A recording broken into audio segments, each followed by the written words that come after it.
vous avez choisi le culte où on peut respirer. Parce que juste avant, les 2 cultes d'avant étaient pleins à déborder. Et je pense que dans quelques minutes, le culte d'après sera plein à déborder. Donc, vous respirez mieux. Il fait plus frais, et déjà il fait assez chaud, mais il fait plus frais. Vous n'avez pas d'excuse pour dormir. J'étais cet été en train de prier Dieu et je me suis rendu compte que je lisais ma Bible comme d'habitude, je priais comme d'habitude. Au bout d'un moment, je me dis Seigneur, je ne veux pas me blaser, rentrer dans une routine, je veux garder quelque chose de frais vis-à-vis de toi. Et j'ai reçu sur cette parole, sur mon cœur, de dire à Dieu, apprends-moi. Apprends-moi. Et ça fait d'ailleurs le titre de la nouvelle série que je partage avec vous depuis la rentrée 2015, Apprends-moi. À ce moment, Jésus prit la parole et dit, je te suis reconnaissant, Père, Seigneur du ciel et de la terre, de ce que tu as caché ces choses aux sages et aux intelligents. Ceux qui pensent tout connaître de toi. Ceux qui ont suffisamment d'années au compteur pour penser qu'ils maîtrisent leur Bible et qu'ils connaissent déjà tout. Ceux qui viennent le dimanche en pensant que ça va juste être une prédication de plus. Aux sages et aux intelligents. Et tu l'as révélé aux enfants. C'est-à-dire que Dieu est en train de jouer à cache-cache. Il dit, si quelqu'un vient avec un cœur enseignable, je me révèle, à condition qu'il soit petit et humble. Si tu penses savoir que tu es venu en disant, oh, une fois de plus, tu vas passer à côté de ton culte. Apprends-moi, c'est ce que les disciples vont dire à propos de quelque chose qui paraît basique. Dans Luc 11, un jour Jésus priait dans un certain lieu. Quand il eut fini, l'un de ses disciples lui demanda « Seigneur, apprends-nous à prier ». Et la honte, après tant d'années à suivre Jésus, après des mois, des semaines, vous ne croyez pas que Pierre, Jacques et Jean, ils savaient comment prier? Bien sûr qu'ils savaient comment prier.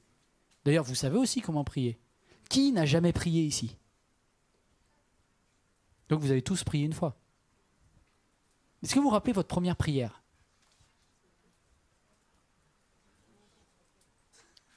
J'ai pas fait ça aux autres. Votre toute première prière. Tu t'en rappelles? Tu t'en rappelles, Romina? Incroyable. Alors, pour certains, quand vous venez d'un milieu athée, où il n'y avait pas de Dieu, c'est presque facile parce que vous vous rappelez le jour où, pour la première fois, vous avez osé vous exprimer à quelque chose qui, quelque part là-haut, a peut-être une chance de vous écouter. Mais là, je ne suis pas en train de parler de quelqu'un qui vient d'un milieu athée. Les disciples ne venaient pas d'un milieu athée. On est en train de parler de Jacques, Jean, tout ça. Ils venaient de familles juives, pieuses. Ils étaient à la synagogue quand ils étaient petits. Ils avaient fait la bar mitzvah. Ils avaient fait tout ça. Ils connaissent Dieu. Eh bien, ils arrivent à s'humilier en disant, Seigneur, ok, apprends-nous à prier. Pourquoi ils disent apprends-nous à prier? Alors c'est vrai, parce qu'ils voient les autres qui prient très bien, d'ailleurs, les disciples de Jean. Mais je vais vous dire pourquoi il dit apprends-nous à prier. Parce qu'ils sont frustrés de ce qu'il y a plein de leurs prières qui n'ont pas été exaucées. Et vous voyez, quand je prie, vous, ça ne vous arrive jamais, toutes vos prières sont peut-être exaucées. Si toutes vos prières sont exaucées, vous n'avez pas besoin d'être là cet après-midi. Mais pour ceux et celles qui, certaines de vos prières ne sont pas exaucées, il y a deux réactions quand ta prière n'est pas exaucée. Soit tu dis, Seigneur, je t'avais présenté ce besoin. Je t'ai présenté ma requête et j'ai fait l'effort de prier. Tu n'as pas exaucé, je suis fâché. Première réaction. Et c'est ce qui vous arrive. Beaucoup d'entre vous, vous êtes fâchés parce que Dieu n'a pas exaucé certaines de vos prières. Et l'autre possibilité, c'est que, c'est celle que je vous propose cet après-midi, c'est de dire, Seigneur, tu n'as pas exaucé cette prière. Or, tu as compris. Donc, j'ai peut-être un problème dans ma façon de prier. Et donc, au lieu de jeter la faute à Dieu, vous essayez de comprendre qu'est-ce qui, dans votre positionnement, a fait que cette prière n'est pas exaucée. Vous êtes toujours là? Et Jésus dit, demandez et vous recevrez, frappez, on vous ouvrira. Et pourtant, non. Des fois, je frappe, on ne m'ouvre pas, le ciel ne m'ouvre pas, il y a des requêtes que je fais au ciel. C'est quoi ta dernière, on a dit ta première prière, ben, ta dernière prière non exaucée? Allez! Faites pas les super saints, là. Vous en rappelez? Qui c'est qui peut citer? Au moins, levez la main ceux qui peuvent citer votre dernière prière non exaucée. Ceux qui l'ont dans la tête. Ok. Il y en a qui font des petites mains parce qu'il ne faut surtout pas que le pasteur dise c'était quoi? Non, je ne vous demanderai pas quoi. C'est bon. Vous pouvez baisser la main. Je ne veux pas vous mettre mal. On a tous des prières non exaucées. Alors, on se dit soit c'est le temps que l'ange il arrive, et il a vraiment du retard, soit j'ai peut-être un problème dans ma façon de prier. Parce que Jacques dit, vous priez, vous demandez, vous ne recevez pas. Parce que vous demandez mal. Et quand les disciples, et c'est la fin de mon introduction, viennent vers Jésus et qu'ils disent « Seigneur, apprends-nous à prier », ils savent prier. Mais ils se rendent compte que plutôt que d'être en colère contre Dieu, il vaut mieux s'humilier et dire « Seigneur, donne-moi de corriger ce qui ne va pas dans ma prière parce que sinon je vais vraiment passer ma vie frustrée. » Et le Christ leur répond « Voici comment vous devez prier. Notre Père... » Vous ne connaissez pas? Si, bah là, allez-y alors. « Notre Père qui es aux cieux... »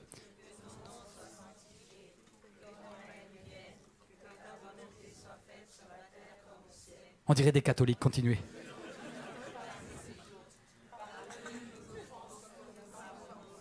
À ceux qui nous ont offensés.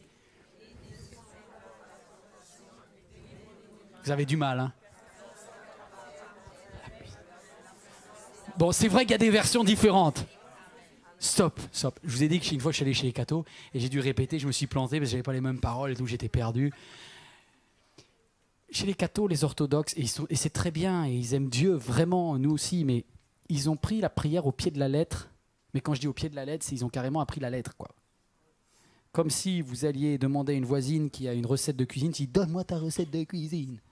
Elle dit, je te dis la recette, 5 œufs, 200 grammes de farine, ça de sucre, etc. Toi, tu reviens et tu dis, le gâteau, il était délicieux, c'était une tuerie.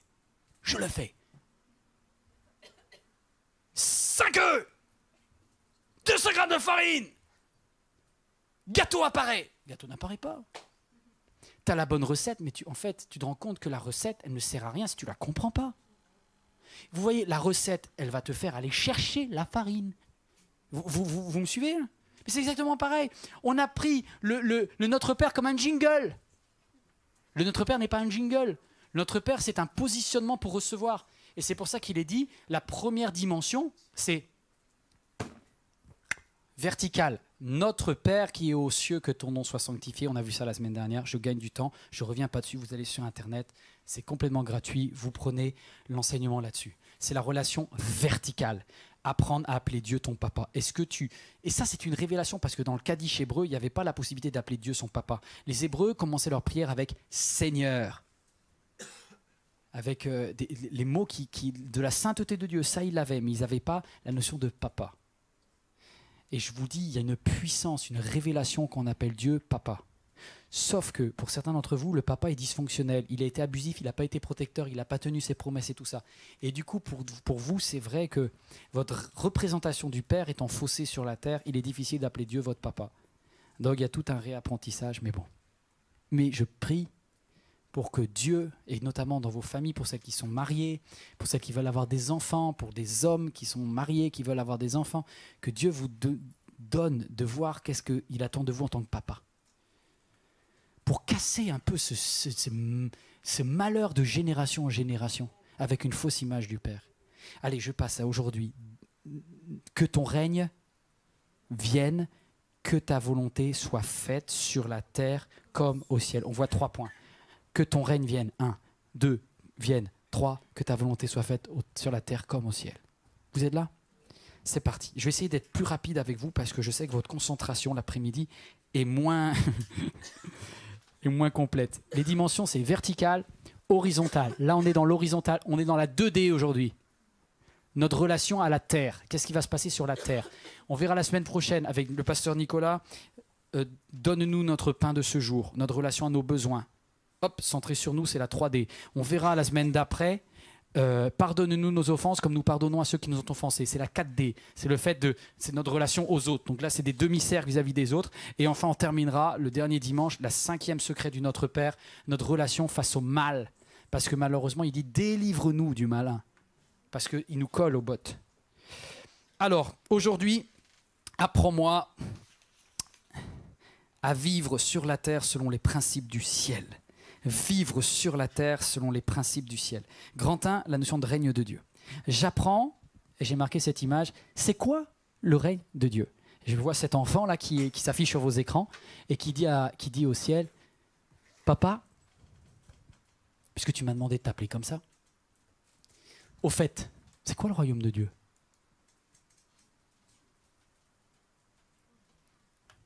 C'est quoi le royaume de Dieu? C'est difficile ça. Le royaume de Dieu, vous voyez ce que c'est pas. Là, c'est clair que certains royaumes, c'est pas le royaume de Dieu. Aujourd'hui, j'ai pas l'impression que je suis dans le royaume de Dieu. Enfin, je sais pas pour vous, mais sinon, mettez BFM TV, vous allez voir. Moi, j'ai vécu des choses épouvantables lorsque j'ai regardé la télé cette semaine. Je vais vous en parler un petit peu plus tard, mais tellement été choqué des atrocités. Alors, c'est quoi le royaume de cieux? Je me dis, qu'est-ce que la Bible dit? L'Ancien Testament, il y avait un royaume. Le royaume d'Israël. Ça a bien fini, ça a mal fini. Est-ce que ça a bien fini ou ça a mal fini? Mal fini. Ok. Nouvelle alliance, mais avant que ça arrive, il y a un prophète. Il s'appelle Jean-Baptiste et il dit « Repentez-vous car le royaume des cieux est proche. » Je dis « Ah, ça va venir, ça va venir, ça va venir. » Et puis il y a un certain Jésus qui vient sur la terre et qui dit « Le royaume de Dieu est présent ici parmi vous. » Alors je me dis, le royaume de Dieu, c'est ce qui s'est passé en l'an 30 alors. Non. Mais oui, mais non. Bon, alors, il faut définir ce que c'est qu'un royaume. Donc le royaume des cieux, il y a un piège, c'est que si vous regardez le royaume humain, vous avez toute une vision fausse du royaume des cieux. Et suivez-moi, c'est là que c'est un tout petit peu compliqué, après ça va être mieux. Mais vous avez le problème de voir... J'ai une perception de ce qu'est un royaume. Alors qu'est-ce que c'est qu'un royaume? Les 3 aspects d'un royaume, est-ce que tu peux mettre l'affiche? Tout simplement, un royaume, il y a toujours un leader. On l'appelle un roi, un dictateur, un président, on l'appelle ce que vous voulez, d'accord? Deuxième, une mentalité. Une mentalité qui va donner naissance à des lois, à des règles spécifiques, à une constitution, à des décrets, etc. Et vous avez un territoire, c'est-à-dire c'est valable sur une zone géographique. Ça, c'est à peu près les 3 critères qui font un royaume de tout temps, en tout lieu sur la terre. Vous êtes là? Vous connaissez un dictateur, un leader? Ouais. Nous, les Français, on a une sale image de ce qu'était la royauté. D'ailleurs, le dernier, on l'a coupé en 2. Les Français sont violents. Hein. On a été les fans du royaume. Et on a obéi, on a obéi, on a obéi, on a supporté. Et puis le 16e, enfin le 16e, on l'appelait Louis XVI. On l'a coupé en 2 et on s'est dit, c'est fini ton royaume. Et encore, on en a repris un après, mais bon, on a hésité. Bref, tout ça. C'est un peu compliqué. Les profs d'histoire pourront mieux voir que moi. Une mentalité... En fait, pourquoi il y a des royaumes? Pourquoi il y a des royaumes sur la terre? Pourquoi on met en place des autorités sur la terre qui ont un leadership et qui vont faire fonctionner certaines règles? L'inverse du royaume, c'est l'anarchie. Vous me suivez? L'anarchie, c'est quoi? C'est pas de règles. C'est pour ça que la mentalité, c'est le fait de mettre des règles, de mettre des limitations. Pour imaginer pourquoi un royaume est important, il faut que vous visualisiez une cour de récréation. Vous voyez une cour de récré? Vous avez un neveu, une nièce, un enfant, quelqu'un qui est en train d'aller dans la cour de récré récemment? Vous imaginez une cour de CM1, CM2? Et tout d'un coup, vous leur dites, à partir de maintenant, les maîtres et les maîtresses s'en vont, faites ce que vous voulez. Ah, il va se passer des trucs, hein. Tout d'un coup, toutes les pulsions humaines vont être libérées.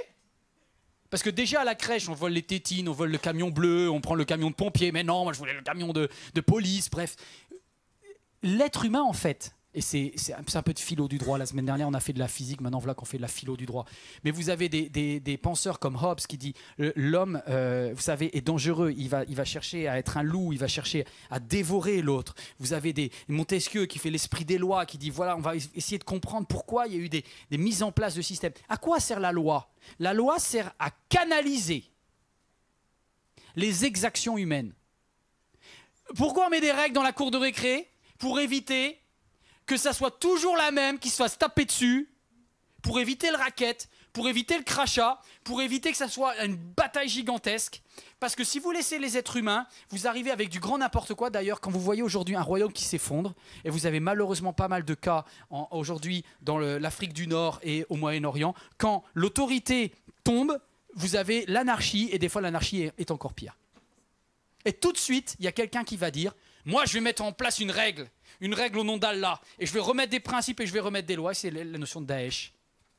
Ils sont forts parce qu'il n'y a plus de royaume, parce que l'autorité a disparu. Le seul intérêt de la mentalité d'un royaume, c'est de mettre en place un système de loi pour canaliser les pulsions humaines. Et c'est pour ça que quand vous avez des pédophiles, vous avez comme volonté que la mentalité de la société disent « Cet homme qui a fait ça à un enfant mérite tant d'années de prison. La loi va être là pour faire sortir de la société cet individu jugé dangereux pour que ses pulsions ne soient pas guéries. On ne peut pas le guérir, le gars. Mais ça va être un pédophile en cage, et vaut mieux un pédophile en cage qu'un pédophile dehors. » Vous voyez l'idée? La mentalité de la société, c'est mettre en place des règles. Et on voit bien que les règles évoluent. À un moment, on était pour la peine de mort. Après, on est contre. Après, on est pour. Après, on est contre. Et du coup, selon l'évolution de la société, chaque royaume fixe ses règles. Et pour terminer, il y a un territoire, parce que dans tous les pays, il y a un territoire. On veut manger un petit bout de la Crimée, alors on va se débrouiller pour envoyer 2 sous-marins là-bas. On fait un petit putsch en Ukraine, et puis ceci, cela. Parce qu'on a envie d'un petit bout en plus. Voilà, bref. Très humain, tout ça. Très humain. Et ça, c'est les royaumes sur la terre, sauf que Dieu n'est pas comme ça. Alors je vais vous obliger, de la même façon que pour certains qui ont une fausse vision du Père, je voudrais remettre en place la vision du royaume. Le royaume des cieux n'a rien à voir avec le royaume sur la terre. Petit jeu, il dorment Jean-Bruno. Toi, tu es le seul qui n'a pas le droit de dormir. Est-ce que tu peux, avant de l'afficher, regardez ici. On va faire un petit jeu pour voir si vous savez, si votre cerveau est suffisamment clair, j'ai un peu peur quand je vois votre tête, hein, mais suffisamment clair pour vous permettre de fonctionner en une réalité double. Ouais. À chaque fois, vous allez me dire à voix haute et fort et le plus rapidement possible quelle est la couleur qui s'affiche sur l'écran. Prêt? Top. Elle met rouge. Allez, dites-moi la couleur qui est à l'écran. Et vous mettez un temps, hein. On recommence. Non, mais là, ils ont le début, ça. Bon, bref. Allez, on recommence depuis le début. Vite, vite, vite, vite, vite. Prêt? Top. Vous êtes forts. Ils sont pas mal. Bravo. Vous avez l'applaudissement de moi-même et du sonorisateur. Et de vous-même, bien sûr, il y en a qui aiment. Bon, vous voyez la galère du truc? Eh bien, c'est pareil avec le royaume des cieux. C'est-à-dire, quand vous pensez au royaume des cieux, l'image qui vous apparaît du royaume des cieux est faussée par rapport à ce qu'elle est vraiment. Alors, qu'est-ce qu'est vraiment le royaume des cieux? Au niveau du leader, regardez ce qui se passe sur le leader. Il y a un texte dans Matthieu 18 qui nous dit, mentalité du leader, regardez. À ce moment, les disciples s'approchèrent de Jésus et lui demandèrent, qui est donc le plus grand dans les royaumes des cieux? Hey, hey! On a fait l'ENA? Est-ce qu'il faut avoir l'ENA, l'École nationale d'administration? Est-ce que si je fais Polytechnique? Est-ce que je sors d'un grand groupe industriel? Comment on fait pour gérer dans le royaume des cieux? Et il est dit, alors Jésus appela un petit enfant, le plaça au milieu d'eux et dit, vraiment je vous assure, si vous ne changez pas d'attitude et ne devenez pas comme des petits enfants, vous n'entrerez pas dans le royaume des cieux. Et il va plus loin, il dit, c'est pourquoi le plus grand dans le royaume des cieux est celui qui s'abaisse lui-même comme cet enfant. Alors, le royaume des cieux est inversé par rapport au royaume humain, parce que le leader, c'est celui qui sert les autres. C'est gênant. C'est gênant. C'est pour ça que quand les disciples sont là, après, Jésus va mourir dans quelques heures. Et Jésus-Christ sait qu'il va mourir. C'est comme si je vous dis, il vous reste 36 heures à vivre. Qu'est-ce que vous faites? Je peux vous dire, vous allez faire des choses utiles et efficaces dans les 36 dernières heures. Hein. Parce que si vous saviez que vous allez mourir dans 36 heures, je peux vous dire, vous n'avez plus de temps à perdre avec des cancans et des trucs de n'importe quoi. Hein. Et bien, Jésus dit aux apôtres, ils sont tous là, les 12, il dit, ok, je vais utiliser mes quelques dernières minutes sur la terre pour vous montrer comment fonctionne le royaume des cieux. Et il dit, les gens de ce monde vous tyrannisent et vous dominent. Qu'il n'en soit pas de même parmi vous. Et je vais vous montrer comment fonctionne la hiérarchie céleste. C'est pour ça que faites gaffe aux églises dans lesquelles c'est très hiérarchique. Bref, je retire ça. Mais regardez la hiérarchie céleste. Regardez la hiérarchie céleste. Jésus-Christ est le chef, donc il est le serviteur. Il prend un à un le pied qui pue de Judas qui va le trahir. Il voit Judas. Il lui dit, Judas, relève la djellaba. Il voit le pied de Judas. Il enlève son habit. Il prend de l'eau. Il se met à nu et il commence à frotter le pied de Judas. Vous croyez qu'il n'a pas mieux à faire dans les 36 dernières heures? Non. Dans le royaume des cieux, le plus grand, c'est le plus petit. Et le plus petit, c'est celui que Dieu place en un. D'accord? Donc là déjà ça fausse tout, parce que des fois vous voyez certains leaders veulent mettre, on veut que le royaume de Dieu soit dans l'église, et puis tout de suite c'est le titre, la course au titre. Vous êtes complètement dans l'erreur. Complètement dans l'erreur. Si vous voulez monter, il faut descendre, si vous voulez descendre, il faut monter. Ok, imaginez un miroir ici. Un miroir, vous voyez le miroir là? Non, vous ne voyez pas le miroir. C'est vrai que vous ne mentez pas. Miroir. Si dans le miroir, je vous dis, levez la main droite, vous regardez, vous avez déjà, les filles, vous avez fait la belle au bois dormant un jour, oh miroir, oh, bref. Lève la main droite, tu lèves la main droite, ton miroir, il lève la main gauche. Non, vous ne voyez pas. Si, vous voyez. Tout le monde, même au fond. Vous levez la main droite, d'ailleurs c'est toujours galère pour les prédicateurs, parce que je dis, levez la main droite, et puis il y a la moitié de la salle qui lève à l'envers parce qu'ils veulent faire comme moi. Vous voyez le problème, la notion de miroir. Miroir. Tout faux, c'est tout inversé. La mentalité, est-ce que c'est des lois qui fonctionnent dans le royaume des cieux? Non. Non. C'est pour ça que Christ à la croix dit tout est accompli. La loi est résumée en un seul verset, tu aimeras le Seigneur ton Dieu, ton âme et ton prochain comme toi-même, point final. Mais on sait quoi? Et le Shabbat et tout, il y a tout qu'à sauter là? Il y avait des principes, il y avait des valeurs, il y avait des choses pour éviter qu'on fasse n'importe quoi. Et Dieu dit, mais c'est très bon le Shabbat. C'est très bon le fait de se reposer un jour par semaine. Je suis très pour. Mais sauf que maintenant, ce n'est plus la règle qui est là pour bloquer vos pulsions. D'ailleurs, l'apôtre Paul, il a essayé une fois. Il a dit, eh ben, vous avez une âme, vous avez un corps, vous avez des désirs. Je ne sais pas pourquoi, mais vous allez avoir, si vous comptez que sur vous-même et sur votre émotion pour éteindre la télé quand vous regardez la porno, vous allez avoir du mal. Si vous comptez sur vous-même et sur votre bonne gestion de vous-même pour ne pas éclater quand votre mari, toujours le même, à qui vous avez répété 100 fois la même chose, vous n'avez fait encore aucun effort et avachi sur le canapé, et là vous rentrez, vous dites ah, tu sais que tu ne dois pas crier, tu sais que tu ne dois pas hurler, mais c'est comme si tout d'un coup ça te déborde. Et rien ne peut contenir si tu fais confiance qu'à ton âme ne peut pas arrêter ton âme. Donc du coup on va se dire, Seigneur, j'ai pas le droit de le faire, j'ai pas le droit de le... Mais le j'ai pas le droit va pas t'empêcher d'avoir des regards sur ta voisine. Vous voyez ce que je veux dire? Tu vas continuer à avoir des tentations parce que tout en ton âme en toi est attiré par les choses de la chair, et l'apôtre Paul dit mais j'arrive pas à m'en sortir si je fonctionne avec l'âme. Le royaume de cieux n'est pas des lois, et l'apôtre Paul c'était quelqu'un qui avait plein de règles de mort. Il dit mais qui me délivrera de ce corps de mort? Il dit grâce soit rendue à Dieu par le Saint-Esprit. Et la solution, la mentalité du royaume de Dieu, écoutez bien ça, c'est un peu puissant, mais c'est qu'il n'y a plus de loi, il y a l'esprit. Et en fait, il est dit, quand le prophète Ésaïe, il avait déjà anticipé, il avait dit, je mettrai mon esprit je mettrai mes lois dans leur cœur. Et déjà, il est en train de vriller pour dire, celui qui va vous mettre les limites, c'est le Saint-Esprit. Vous êtes là ou pas? Et c'est pour ça que cet été, je termine pour ceux qui n'étaient pas là cet été, mais je vous ai dit, j'ai une question qui était très honnête. Par rapport à l'alcool, par exemple le chrétien et l'alcool. Est-ce qu'un chrétien peut boire de l'alcool? Est-ce qu'un chrétien peut boire du vin? Alors vous savez, il y a deux possibilités. Vous répondez oui ou non. Et en fait, vous savez ce que c'est que la réponse? C'est ni l'un ni l'autre, c'est les deux. Comment ça, c'est les deux? Parce que vous avez tout dans la Bible.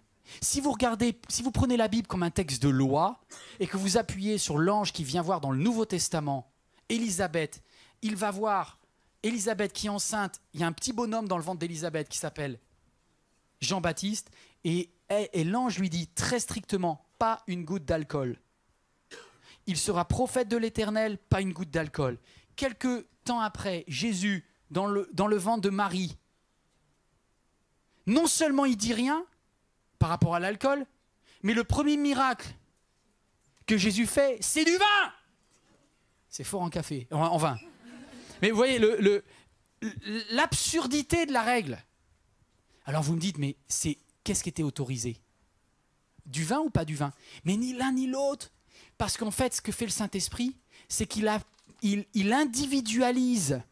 Parce que comme il sonde le cœur, il sait exactement où mettre la limite. Et si vous êtes appelé à être un prophète dans un terrain comme le prophète Jean-Baptiste, au milieu de nulle part, vous avez des foules pendant la journée, mais le soir, il se retrouve tout seul sous son genêt dans le désert. Et là, il a un verre de pinard, il a une bouteille de rouge. C'est dangereux pour lui. C'est pour ça que le Saint-Esprit lui dit, vu les choses que tu dois vivre, ton passé, les abus dont tu as vécu, mais également ton ministère, etc., pour toi, ce n'est pas possible. Le Saint-Esprit adapte parce que les règles du royaume de Dieu sont strictement, totalement valables pour vous-même. Avec cette synthèse, tu aimeras le prochain comme toi-même. Et donc, voilà, le royaume des cieux n'est pas un royaume de loi, mais un royaume d'esprit. Et il l'a même révélé à la Samaritaine qui dit, c'est où le royaume des cieux? Où est-ce qu'on doit adorer? Et il dit, mais tu n'as rien compris. Le temps vient où les vrais adorateurs m'adoreront en esprit et en vérité. Mon royaume est esprit. Il y a les règles, je mettrai dans vos cœurs l'esprit de Dieu. Là où la loi m'amenait, disait Romain, l'esprit va me faire avoir la réussite parce que ce n'est plus moi qui vis. C'est plus ma chair qui vit, mais c'est l'esprit qui met Christ en moi. Et tout d'un coup, le royaume des cieux est encapsulé en moi par cette révélation que j'ai donné mon cœur au Seigneur. Je suis né d'en haut, je suis né d'eau et d'esprit. Et entre mon âme qui cause et qui pleure et qui gémit et qui s'enflamme et qui a des pulsions bizarres, mon corps qui fait aussi un peu n'importe quoi, j'ai une petite flamme de l'esprit. Douce, sensible comme une colombe, qui essaye de pointer le nez et dire « Pause, est-ce que je peux donner mon avis là-dessus ?»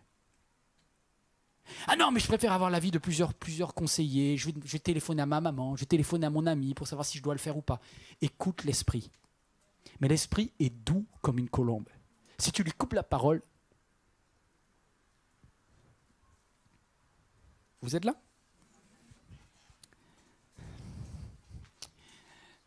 Je vais vous montrer un exemple de différence entre le monde et le ciel. Je dois aller vite, mais... Est-ce que ce monde parle d'amour? Oui. Partout. Vous allez sur Internet, vous allez sur la télé, vous avez des pubs pour Mythique. On vous dit, vous allez trouver la personne qui vous convient pour célibataires exigeants. Parce que vous avez vos règles, vous avez vos lois, vous avez vos objectifs et vous avez le droit d'être exigeant. Bah, très bien, bon bref.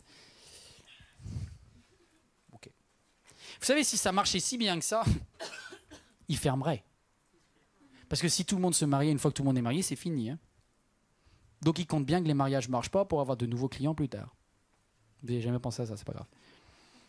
Mais s'ils réussissent trop bien, ils perdent leurs clients. Et s'ils réussissent pas assez bien, ils perdent leurs clients aussi. Donc bref, ils ont intérêt à ce qu'une personne...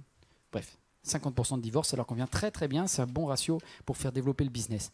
Mais l'amour, selon ce monde, c'est tu veux, tu as. Trouve la personne qui te convient, ton âme sœur, la personne avec laquelle la communication sera naturelle. Maintenant, aujourd'hui. Et c'est pour ça que Ashley Madison et tout ça, elles sont là pour vous aider à trouver quelqu'un qui vous convient bien. Bon, après, il s'avère que c'est pas ta femme, c'est la femme d'un autre. Mais écoute, elle n'a pas eu de chance, elle s'est mal mariée, la pauvre. Et du coup, là, on n'est plus sur la mentalité du royaume. Mais on est sur, par exemple, l'amour. Regardez ce que sur 1 Corinthiens 13 dit. L'amour est patient. Sur ces sites de rencontres, c'est exactement l'inverse. Trouvez vite l'âme sœur.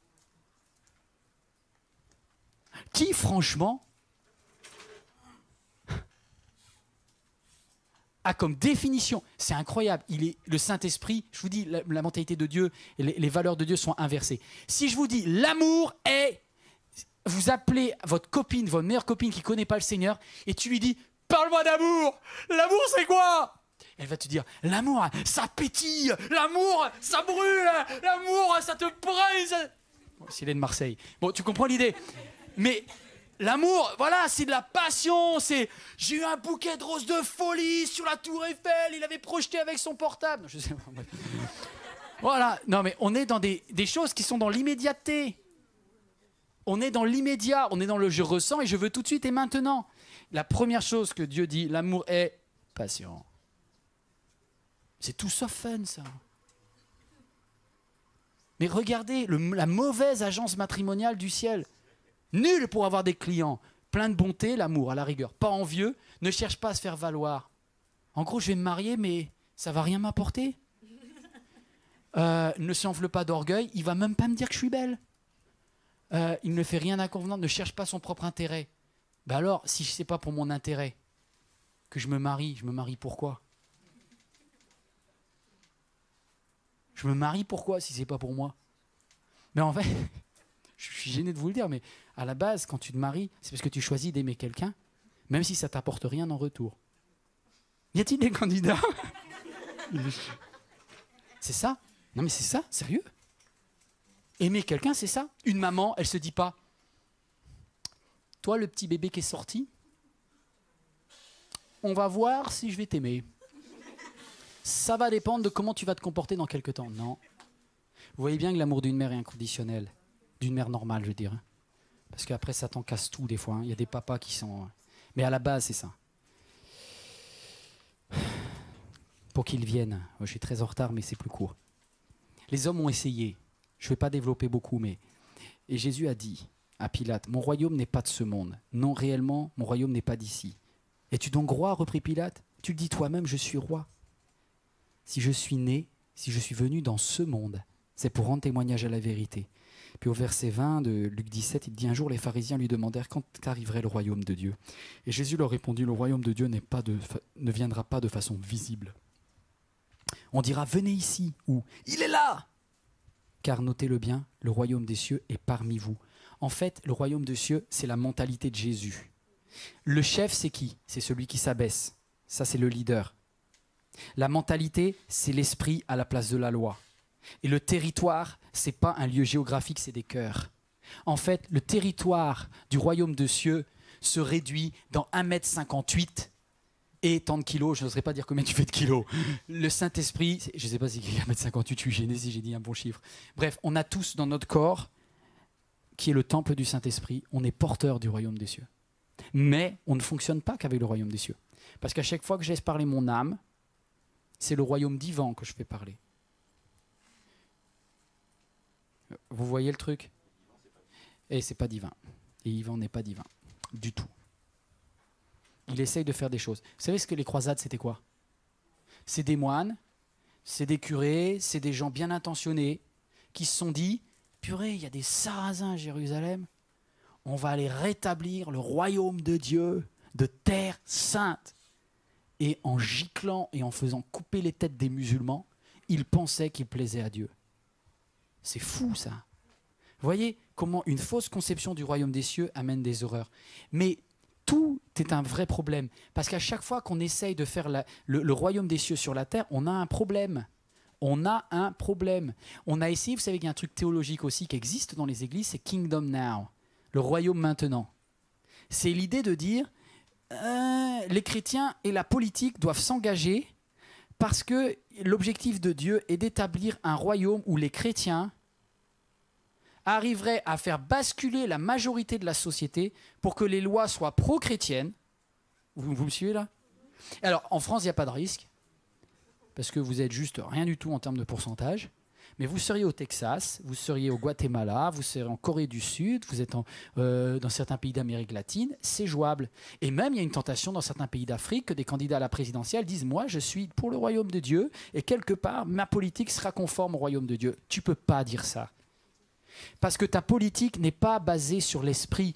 Tu es obligé de mettre des lois humaines. Je ne dis pas qu'elles soient mauvaises, mais à partir du moment où le vecteur de mentalité, c'est forcément la société, tu ne peux pas, parce que ça voudrait dire que tu déclares que tout le monde est rempli du Saint-Esprit en permanence. C'est ça le royaume des cieux. Le royaume des cieux est possible si 100% des gens ne fonctionnent plus selon leur âme, ne fonctionnent plus selon leur corps, mais soient complètement, totalement selon la volonté de Dieu. Ouais, il y a un problème. Alors maintenant, je vous parle de quelque chose que j'ai vécu cette semaine qui m'a traumatisé et je pense qu'il y a quelque chose de prophétique pour quelqu'un ici. Cette semaine, j'ai vu l'histoire de Bastien.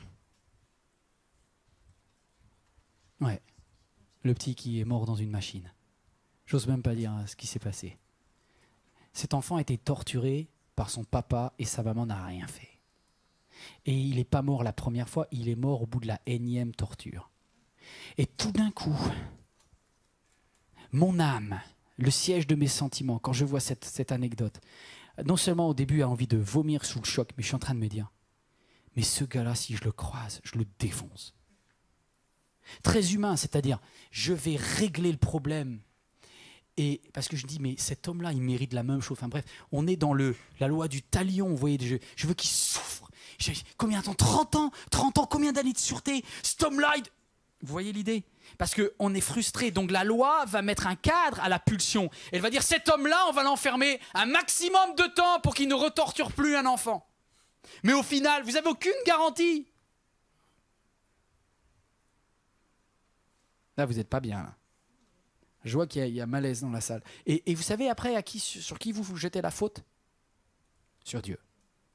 Et vous dites, Dieu, tu dis que tu es souverain, que tu peux intervenir partout. Comment se fait-il qu'au premier tour de machine à laver, tu n'aies pas bloqué la machine? Dieu, pourquoi? Puis après, tu viens à toutes tes histoires personnelles où tu as été victime de choses abominables et où le ciel a été silencieux. Et puis tu vas plus loin et puis tu te dis, l'histoire, mais comment en sortant des camps de concentration, on peut voir Dieu? Et pourquoi les génocides dans tous les pays, ce qui se passe au Congo-Kinshasa? Pourquoi Dieu? Pourquoi ces jeunes filles avec Boko Haram? Pourquoi? T'es où Dieu? T'es où? Tu fais quoi?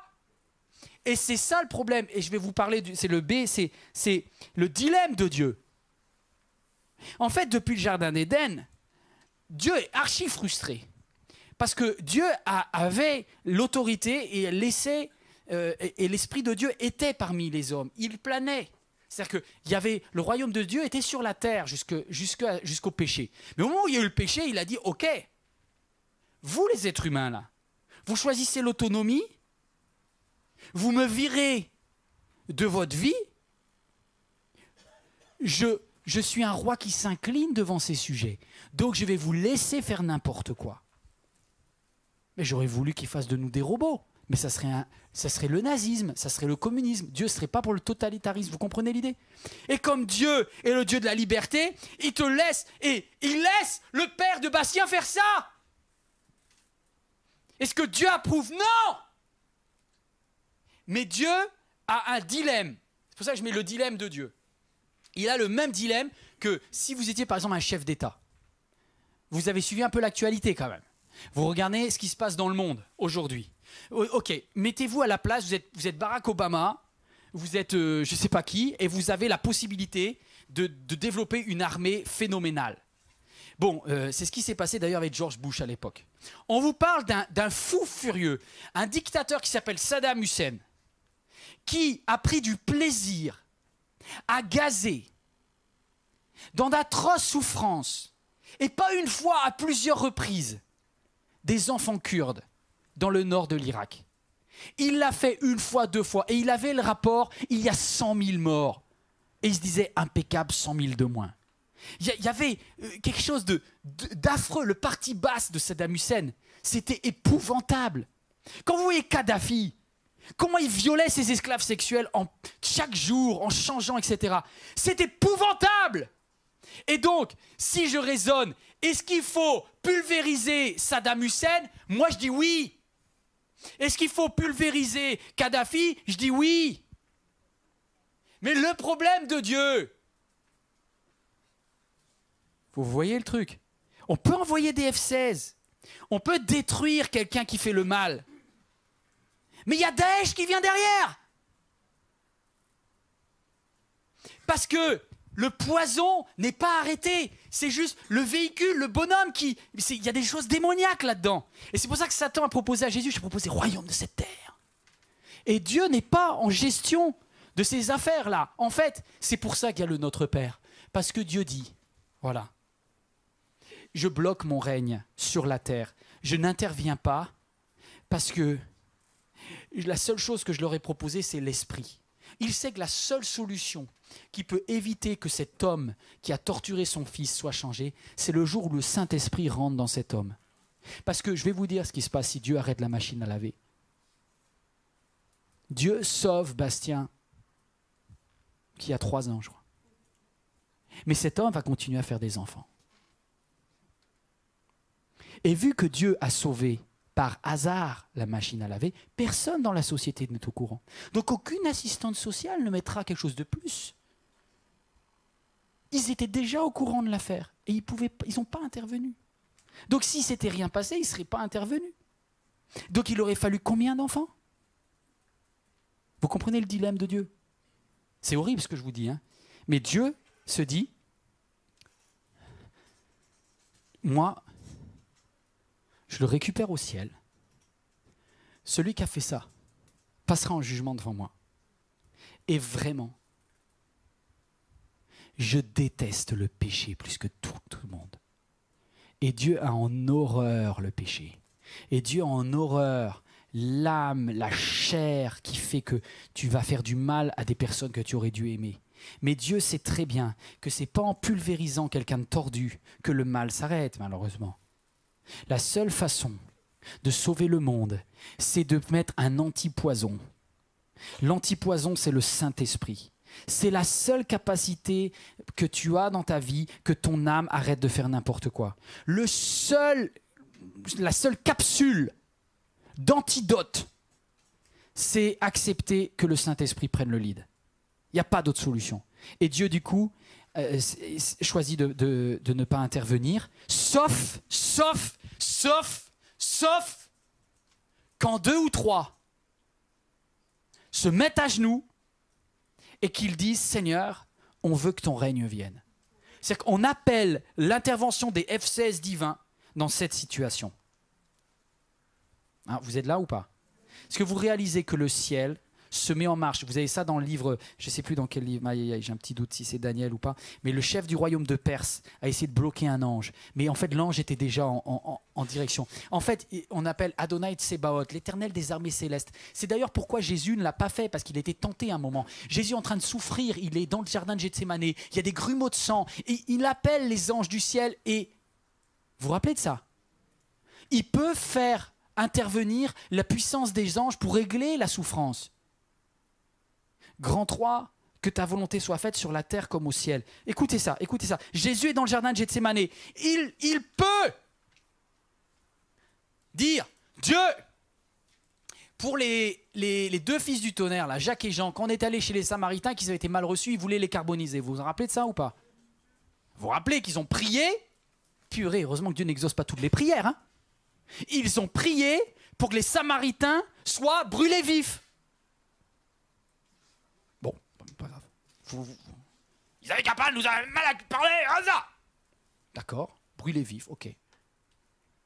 Vous voyez, les prières, franchement, quand on va arriver au ciel et qu'on va voir les catalogues de prières que Dieu a reçus, par des leaders spirituels, par des gens d'église, par toi, où tu étais, mais à côté de la plaque quand on t'a demandé ça, mais quelque chose. Jésus est à Gethsémane. S'il demande à des anges de venir, il peut très bien dire, bon, bah pour une fois, Jacques et Jean, allez-y, cramez-les. Il y a Judas qui arrive là, avec ses bâtons et ses gourdins. Ah la purée, franchement, ça mériterait bien un coup de chaud tout ça. Eh bien, il ne le fait pas. Et suivez-moi bien, c'est la fin, c'est la conclusion. Qu'est-ce que fait Jésus dans le jardin de Gethsémane? Il prie. Pourquoi il prie? Ma question, c'est pourquoi Jésus prie? C'est parce que toute son âme a envie d'éviter la croix. Toute son âme veut que Judas soit châtié. Toutes ses tripes, s'il écoute son âme, il y aura de la colère, il y aura de la violence et il y aura du jugement. Et le Christ prie et il dit, Père, s'il te plaît, éloigne de moi cette coupe. Mais non pas ma volonté, mais la tienne. En fait, il dit, Seigneur, mon âme n'a pas envie de boire ça. Mon âme n'a pas envie de passer par la couronne d'épines, le sang, la flagellation. Mais si c'est ta volonté, c'est dur ce que je vous dis aujourd'hui, là c'est haut là, je veux m'aligner avec toi. Et c'est extraordinaire parce que Jésus répondit, c'est un petit peu avant, il dit vraiment je vous l'assure, le Fils ne peut rien faire de sa propre initiative, il agit seulement d'après ce qu'il voit faire du Père. Et tout ce que fait le Père, le Fils le fait. Et au verset 20 de Jean 5, il dit car le Père aime le Fils et lui montre tout ce qu'il fait. Il lui donnera le pouvoir d'accomplir des œuvres plus grandes que toutes celles que vous avez vues jusqu'à présent et vous en serez stupéfaits. En fait, il a la possibilité de déclencher les légions célestes, d'utiliser Adonai Tsebaoth, l'Éternel des armées, que d'ailleurs les rois ont fait dans le passé. Parce que quand vous voyez Élisée, vous vous rappelez Élisée, le prophète, je suis désolé que ça vous demande de connaître votre Bible là. Élisée, il y a des gamins qui lui disent « Il est chauve, il est chauve, il est chauve, monte le vieux !» Et le gars, il en a tellement gros sur la patate, le Élisée, que des petits gamins le méprisent comme ça, que Élisée dit à Dieu, il prie, et il dit « Dieu, tu me les termines ceux-là. » 2 ours sortent de la forêt et les enfants sont tous morts. Yes! Réglé! Voilà ce qui se passe lorsque tu pries et que tu n'es pas aligné avec la volonté de Dieu. Fais gaffe parce que tu peux, si tu es proche de Dieu, tu peux envoyer des F-16 pour descendre et brûler et carboniser et mettre du napalm sur cette situation que Dieu ne veut pas que tu fasses. Et Jésus prie pour ne pas demander à Dieu quelque chose que Dieu ne voudrait pas faire. Alors moi je retiens ça, c'est que dans mes prières, il faudrait que j'apprenne à ne pas demander à Dieu quelque chose que Dieu ne veut pas que je fasse. Et là il y a beaucoup de prières qui disparaissent du coup. Et Dieu, et voilà tu comprends pourquoi Jacques dit, vous demandez et vous ne recevez pas. Pas vous demandez mal. La motivation du cœur pour lequel vous demandez n'est pas alignée avec le cœur de Dieu. Moi j'ai mis l'alignement, c'est la puissance. Parce qu'à chaque fois que tu t'alignes avec la volonté de Dieu, tout d'un coup tu décapsules la puissance. J'ai même cette phrase que mon ami Jonathan m'avait donnée et je trouve qu'elle est excellente. On est dans la fin, on est dans j'apprends à agir comme lui au ciel. Évite de perdre de l'énergie à faire plein de bonnes choses que Dieu ne t'a pas demandé de faire. Allez, répétez-la là. Évite de perdre de l'énergie à faire plein de bonnes choses que Dieu ne t'a pas demandé de faire. Évite de prier pour plein de bonnes choses auxquelles Dieu ne t'a pas demandé de prier. Évite que ça soit ton âme qui squatte ta prière. Vous comprenez ce que je veux dire? Est-ce que je peux le dire plus direct? Mais arrêtez, s'il te plaît, tu n'as pas de temps à perdre. Et c'est pour ça que l'apôtre Paul dit bien, il dit dans Éphésiens 5, c'est l'image d'après, faites donc bien attention, ne vous conduisez pas, ne vous comportez pas comme des fous, mais comme des sages. Rachetez le temps. T'as pas le temps de perdre ton énergie à des trucs qui servent à rien. Car les jours sont mauvais, c'est pourquoi ne soyez pas stupides, mais comprenez quelle est la volonté de Dieu. Nous ne cessons de prier Dieu pour vous, que nous vous demandons que vous soyez remplis de la connaissance de sa volonté en toute sagesse et intelligence spirituelle. Pour marcher d'une manière digne du Seigneur et lui plaire entièrement, vous aurez pour fruit toutes sortes d'œuvres bonnes et vous progresserez dans la connaissance de Dieu. Vous savez, j'entends pas tous les jours la voix de Dieu. Et des fois, je ne sais pas comment prier. Alors si tu ne sais pas prier, il y a une chose qui est bonne, si tu es baptisé en Saint-Esprit, parle en langue. Au moins, tu ne dis pas de bêtises déjà, ça. Ça, c'est fait. Moi, cette partie-là, elle est bonne. Et puis après, concernant ton âme, quand elle a réussi à se taire, essaye de dire, Seigneur, waouh, j'ai plein de bons projets. Je vous donne un exemple. Je termine avec une illustration. Est-ce que vous croyez que c'est bien qu'on démarre une chorale à Créteil? Oui. Est-ce que vous croyez que c'est bien de ce que, je sais pas moi, qu'on fasse un chapiteau et une campagne d'évangélisation géniale dans la ville? Oui. Est-ce que qui pense que c'est pas mieux que l'on aille toucher dans le stade de Créteil, qu'on fasse une distribution de tracts avec un spectacle d'évangélisation génial? Qui c'est qui pense que... Mais c'est génial! Bah, des idées, j'en ai plein, hein. Mais sauf que j'ai pas l'énergie pour tout faire. Et donc je dois dire, Seigneur, c'est plein de bonnes choses tout ça. Est-ce que j'aimerais que ça soit fait? Oui. Mais est-ce que c'est ta volonté? Moi j'ai lancé avec David il y a quelques années, on avait à cœur, on s'est dit, il manque une dimension charismatique de vie de l'esprit. On avait des leaders d'ailleurs qui sont là aujourd'hui et qui me disent, Yvan, le culte c'est bien mais c'est frustrant, on va pas assez loin. C'était déjà le cas il y a 5 ans. Quand on a commencé le 2e culte, déjà on commençait à être frustré. Est-ce que vous avez envie, une fois que vous êtes baptisé, d'avoir quelque chose de plus, des révélations, des rémas de Dieu? Oui, ben, le format du culte n'est pas parfait pour ça. Bon, on fait quoi? Avec David, on s'est dit, allons, on y va le vendredi. On a commencé à se réunir le vendredi soir dans la salle verte en bas. Vous savez, on était 20, dont 4 ou 5 personnes très bizarres, un peu cheloues. Si je le parle un peu vulgairement, mais ça nous a pourri l'affaire. Parce que tout de suite, dès qu'il y avait un petit peu des trucs mystiques, ça partait dans n'importe quoi. On passait plus de temps à faire la police qu'à chercher les Saint-Esprit. Bref, c'était gâché. Moi, je suis sorti de cela en disant, je sais que c'est la bonne idée, mais je suis dégoûté, ça n'a pas marché. On a fait 3-4 réunions, je me suis un peu fatigué, David est peut-être plus persévérant que moi. Puis on a arrêté, on a lâché l'affaire, on dit Seigneur, je ne comprends pas. Puis on a continué le jeudi, les jeudis comme on faisait, avec convivialité, études bibliques interactives. C'était jamais le même public, certains préféraient ceci, cela. Est-ce que c'était bien? Oui, c'était bien. Est-ce que Dieu était pour? Oui, Dieu était pour. Mais ça décollait pas. Mais c'était déjà pas mal. Il y avait eu 70 personnes régulières. Et jusqu'à ce matin de fin d'avril ou de début mai, je ne me rappelle plus, où je vois mon épouse et je dis Nathalie, c'est fini. On arrête le jeudi soir. Je pense qu'on va prendre un risque, on va faire soirée vide l'esprit. Elle me dit, ça veut dire quoi? Ça veut dire une prédication 10 minutes, mais pas sur un texte biblique forcément, juste un pasteur qui parle de ses tripes, d'une expérience qu'il a vécue avec Dieu. Et combien de louanges? 2 chants. Ils avaient vers 12 minutes ta réunion. Non, mais on va se laisser aller là où l'esprit nous amènera. Et Nathalie me dit, mais tu vas casser quelque chose qui marche pour un truc dont tu n'as aucune idée si ça va marcher ou pas. Mais elle a raison. Hein. Sur le papier, elle a raison. Et du coup, je dis oui, mais je pense qu'on va prendre le risque de faire les choses avec l'esprit. La première fois, on était 75, 80. La deuxième fois, on était 110, 120. Maintenant, on est salle pleine tout le temps. Vous voyez l'idée? Pourquoi? C'était aligné. Il s'avère que là, c'était le bon endroit, le bon moment. Tout est bien tombé. Pac, ça s'est aligné. On a gagné. C'est fou. David, on a ramé bien plus à 20 qu'aujourd'hui. On ne fait plus rien, on est là. On est ah cool, c'est génial, super présence de Dieu. T'as travaillé? Non. Tu fais quoi? Je reçois.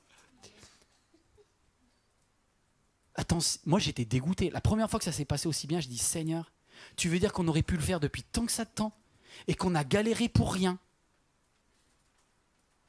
Et là, je me suis dit, si j'apprends à agir comme lui au ciel, que ma ligne horizontale sur la terre, mes projets sont les mêmes que les projets de Dieu, je gagne du temps. Tu peux t'engager dans une dimension sentimentale, mais si Dieu n'est pas dedans, bonne chance, parce que si l'Éternel ne construit la maison, ceux qui construisent bâtissent en vain, bonne chance. Mais d'un autre côté, des fois, on ne sait pas toujours les projets de Dieu. Donc la seule façon de faire, et c'est ma conclusion, c'est que je me tais et j'apprendrai à écouter la voix du bon berger. J'apprendrai, comme David, à dire, Seigneur, voilà, j'ai plusieurs chemins et tu vas me les tracer. Regardez Psaume, il dit « Bienheureux les hommes, les femmes dont tu es la force, dans leur cœur, ils trouvent des chemins tout tracés. » Et ça s'apprend. Hein. Est-ce que vous allez faire des erreurs? Oui. Mais progressivement, vous allez fonctionner moins par votre âme que par l'esprit. Toute l'équipe des louanges, vous venez sur le devant. On va s'incliner, on va fermer les yeux. Et je vous invite, on va fermer les yeux. Toi qui regardes cette prédication, on va fermer les yeux également. J'apprends à soumettre ma volonté à celle du Père. S'il m'a demandé de prier ainsi, c'est parce qu'il est prêt à envoyer la puissance du ciel pour intervenir dans certaines situations. Mais ne force pas la main de Dieu.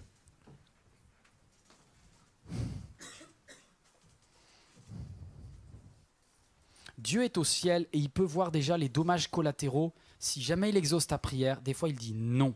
Parce que s'il exauce ta prière et qu'il te donne cette personne-là, c'est pour ton malheur.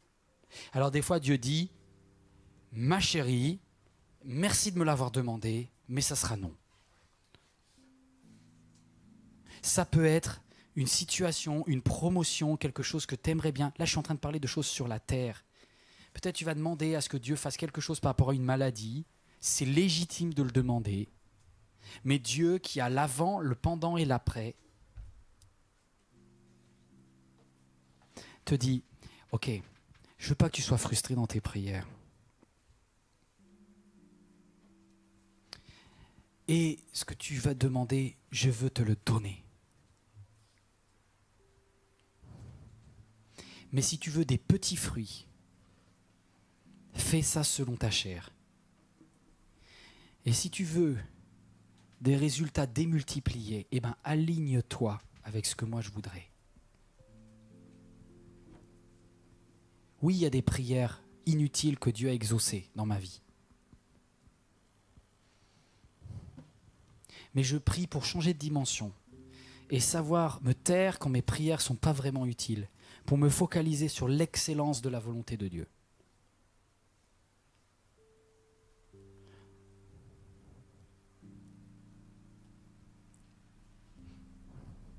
Fermez les yeux et on va juste prendre ce chant alors que les yeux sont fermés. Je vais demander à Jessica si elle veut bien nous dire qui est Dieu, quelle est la mentalité du ciel, parce que c'est comme ça que tu comprendras comment prier.